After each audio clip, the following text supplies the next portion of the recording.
Hey guys, it's Mr. TJ. Today we are going to be working on a back fist strike. So this is a really cool technique that can be used in a lot of different ways. We're going to start very simply with the body motion that you're going to use to get this strike. A couple of important things you need to think about. Anytime you're striking with your hand, you want to have it in a good strong position.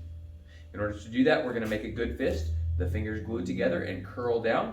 The thumb wraps around the front of the fingers, not up here on top where it's sticking out, and definitely not on the inside. We like to have courageous thumbs that hang out on the outside, not cowardly thumbs that hide in a cave. So anytime you put your thumb in here, you're looking for damage, okay? You don't want to do that. So you want that thumb to be around the outside.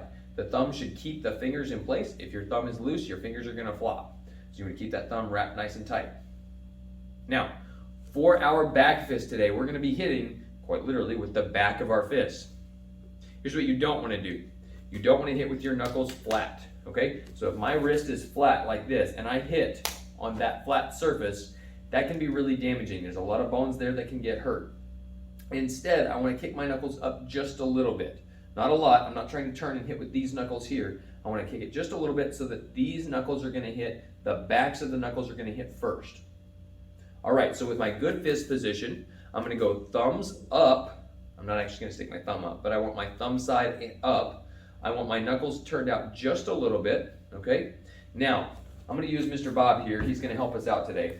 When I strike, I'm going to create some power by pulling this back. This is the very basic motion. This gets much more complicated, but very, very basic motion. I'm going to pull this arm back. I've got those knuckles kicked out just a little bit. I extend, boom, and strike. One more time, nice and slow. From this stance, I'm going to pull and extend. Okay, that's the basic back fist strike. Now there's a lot more that goes into that. If you want to create more power, you add more speed. You also add your back muscles to this. Instead of just extending with what we call the tricep muscle back here, I can start using my hips by letting my hips turn and then letting them turn back as I strike. And then I can start engaging my back muscles and pulling with my back muscles as I extend out. So when I want real power, I engage the hips and the back muscles in my full strike to get good power. Okay?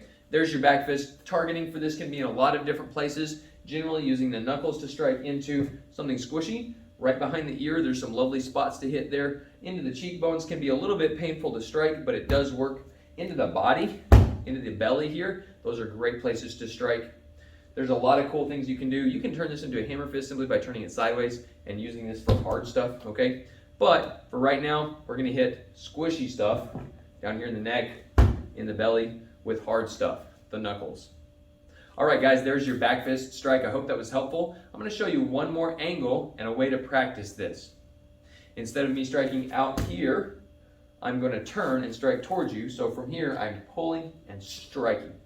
One great way to practice this is simply to set your hand on a wall or some other surface and just push and feel your body push with that and feel all the muscles that you have to engage to be able to stand still and push into that wall. All right, guys, hope that was a great tip for you. Hope you guys are able to practice this at home. Thank you very much, and we'll see you guys later.